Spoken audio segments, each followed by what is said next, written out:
Okay, class, quiet down, please. So today, class, we're going to do a writing activity, okay? So at the top of your papers, I want you to write, I wish my teacher knew. The I wish my teacher knew exercise got viral probably about 5 years ago with the teacher who did it in another state. And our elementary principal decided that it should be something we do. We feel like we have great relationships with our kids.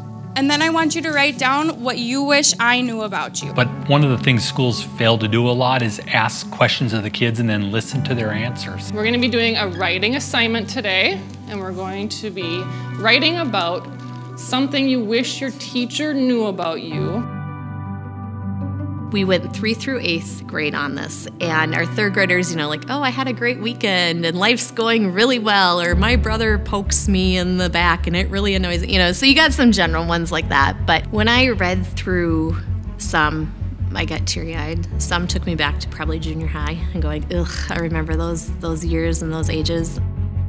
Some made me think like I have no idea what that would feel like. The results were quite profound, eye-opening for our staff, heartbreaking at times. And I took them to a staff meeting, and at that staff meeting, well, first of all, we gave them some time to just read all the different ones. You want to start, or do you want me to start? I'll start. Okay. I'll start. I wish my teachers knew that it's hard to keep track of my stuff and stay organized when I live in 2 places with divorced parents. I wish my teachers knew I have to take care of my sisters.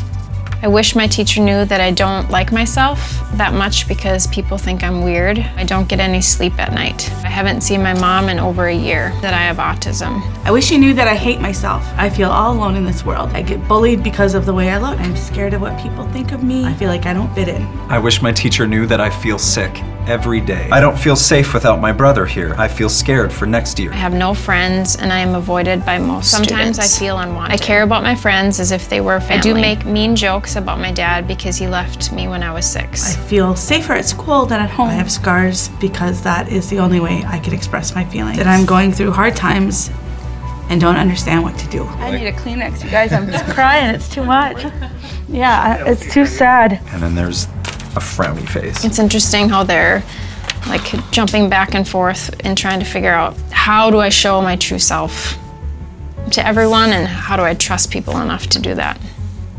I think kids feel invisible sometimes, and that's not a good feeling. And I think that kids sometimes feel like they aren't good enough.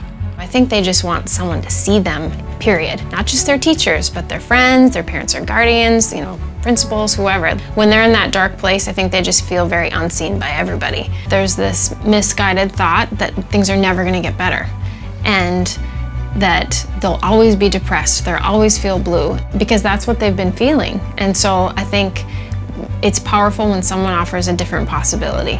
When I read some of the student responses, it called me to action. It made me try to figure out or work through in my mind what we can do every single day so the student can write that I love my school, I love my teacher, I love my life. United Way has really truly helped Northern Cass. We received a grant through United Way last fall, and it was for a huge amount of money that we took the dollars and directly put it towards having a counselor in our building. And it's a licensed counselor. We're increasing it to 2 days a week next year. We need to place mental health therapists in our schools. It's something we did this year, and it's something a variety of other schools are really looking hard at. That service has to be an extension of the school and no longer something a family does outside of the school. We have had the student wellness facilitator for just a year, and I feel like we're just starting to open the door with how we can use her. So in the past, we would call parents, have them come in, and then make recommendations about where to go to get their student support. And so now with the student wellness facilitator, a student discloses to me that they're having suicidal thoughts or need some more support, and that very same day, if the parent and the student is on board, we can have the student wellness facilitator visit with them and help them get connected with some supports outside of school. The individuals that donate to the United Way to help fund the student wellness facilitator or the backpack program that gets used here at West Fargo High School, we are so thankful that both of those services help our students take care of their baseline needs. It's been so powerful to have these people here, part of our team, working together. I wish I could see it across the state. And it's not just being healthy and fit, It's your mind. And if our mind isn't healthy and fit as well, you aren't ready to learn. Our ability to be tuned into what's going on is really important. So if you don't have kids or you don't live in that neighborhood, to think that that doesn't impact your future is, I think, short-sighted. This is not a school issue. This community will continue to thrive and grow only if we nurture our youngest students and our youngest learners. I want them to be happy, and I want those students to just know that the sky's the limit. You dream it, you can do it, you can achieve it, and you're gonna go far in life. And so we need to put those support services in place to reach every kid and let them know that they aren't alone. Mental health and these big emotions are a process, and it gets better every day. You get to keep trying every single day. And so what I'm watching right now is a place where hope is running rampant. There's some good things happening right now.